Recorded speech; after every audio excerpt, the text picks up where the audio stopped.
আসসালামু আলাইকুম, সবাই কেমন আছেন? আলহামদুলিল্লাহ আমরা অনেক ভালো আছি। তো শাওয়াল মাসের রোজা শুরু হয়ে গেছে আলহামদুলিল্লাহ। আমার আজকে পঞ্চম রোজা শেষ। তো আজকে রোজায় আসলে ঈদের মধ্যে ছেলে মেয়েদের জন্য তেমন কোনো কিছু বানানো হয় নাই। তো তাদের জন্য আজকে 2-3 রকমের ডেজার্ট আইটেম তৈরি করছি, আর সেগুলোই আজকে শেয়ার করব। তাহলে চলেন আজকে কী কী ডেজার্ট তৈরি করলাম সব কিছুই ভিডিওতে থাকবে। আর অবশ্যই লাইক কমেন্ট শেয়ার করবেন, আর আমার ইউটিউব চ্যানেলটা সাবস্ক্রাইব করবেন, আর আমার ফেসবুক পেজটা ফলো দিয়ে সবাই পাশে থাকবেন। তাহলে চলুন আজকে কী কী ডেজার্ট আইটেম তৈরি করলাম সব কিছুই শেয়ার করব। তো এখানে প্রথমে আমি একটা কেক পুডিং বানাবো।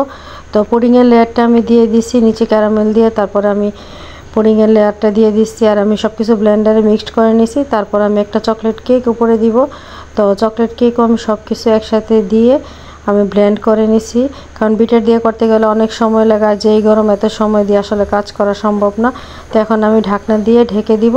এরই পাশাপাশি আমি একটা লাচ্চা সেমাই, যাকে বলা হয় নবাবী সেমাই, এটা তৈরি করব। তো এখানে আমি কাস্টার্ডটা করে নিতেছি, আর পাশাপাশি আমি প্রথমে সেমাইটা রেডি করে নিছি। তো এখানে আমি গরুর দুধ, তারপরে গুঁড়া দুধ দিয়ে প্রথমে দুধ জাল দিয়ে নিছি, সাথে চিনি তো অবশ্যই পরিমাণ মতো দেওয়া হয়েছে। তারপরে কাস্টার্ডটা তৈরি করে এখানে একটা বাটির মধ্যে আমি লেয়ারিং করে দিব।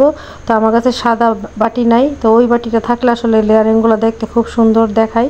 তো হাতের কাছে যেটা ছিল এটা দিয়েই আমি লেয়ারিং করা শুরু করে দিছি।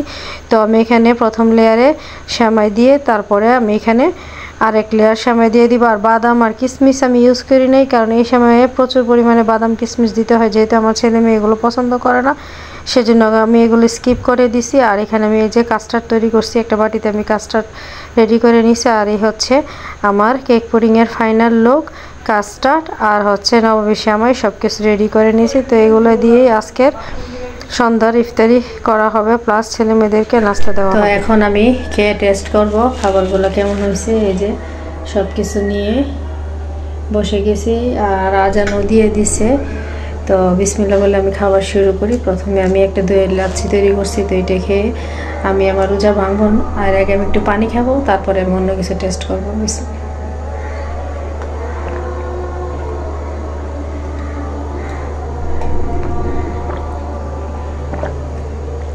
পৃথিবীর মধ্যে অমৃত সবচেয়ে বেস্ট কোনো কিছু থাকলে এটা হচ্ছে এই পানি।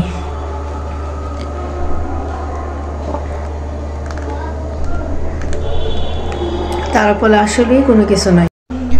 আর এই যে দেখেন আমার সেমাইয়ের লেয়ারগুলা খুব সুন্দর হয়েছে।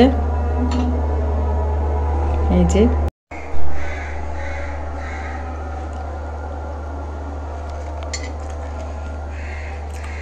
আসলে খেতে অনেক মজা হয়েছে।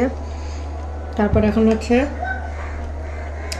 এটা টেস্ট করার পালা। এটা হচ্ছে কাস্টার্ড।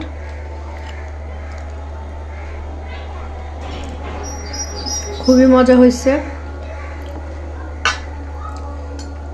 আর পরে রায়ানের বাবা আফনান, তাদের রিভিউ নিব। আসলে রিভিউ ম্যান হচ্ছে তারা, তাদের জন্য সব কিছুর আয়োজন করা। তো তারা খেয়ে বললেই আসলেই তাদের ভালো লাগলেই রান্নার সার্থকতা। আর সবাই তো অবশ্যই ভালো থাকবেন, সুস্থ থাকবেন, নিরাপদে থাকবেন। আল্লাহ হাফেজ, আসসালামু আলাইকুম।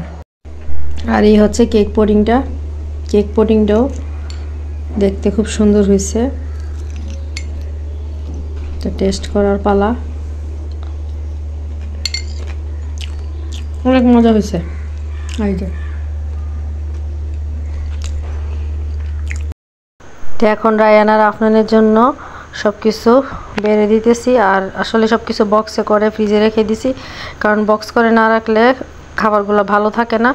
তো তারা উপরে ছিল, তো এখন নেমে আসছে। এখন তাদের দুজনকে সব কিছু খেতে দিব।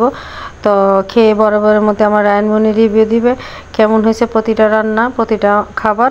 তো চলুন রায়ানমণি কি বলে সেগুলোই আজকে শুনবো। আর আমার কাছে তো আলহামদুলিল্লাহ অনেক মজা লাগছে প্রতিটা আইটেম, আর প্রতিটা আইটেমই খুব মজা ছিল।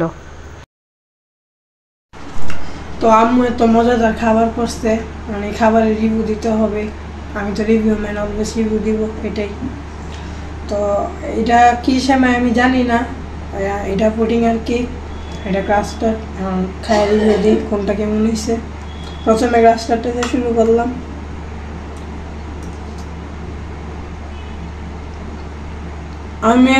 অনেক বেশি মজা হয়েছে, ট্রাস্ট মি, অনেক বেশি মজা হয়েছে। ফ্লেভারটা অন্যরকম, কেক আর পুডিং মিক্সড। পুডিংটা খাও, না খেলে তো বুঝবো না। আমি অলওয়েজ প্রত্যেকটা খাবার অনেক বেশি মজা হয়। অ্যান্ড লাস্ট সেমাইটা, এটা হচ্ছে ক্রিম কুনাফা মেবি। হ্যাঁ তো মেবি ক্রিম কুনাফা।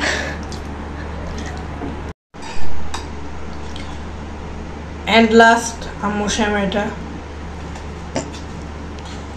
বেশি নেই না, একটু একটু করে জাস্ট রিভিউ দিতেছি, কারণ গরম বেশি, অতিরিক্ত মিষ্টি গেলে মাথাগুলা।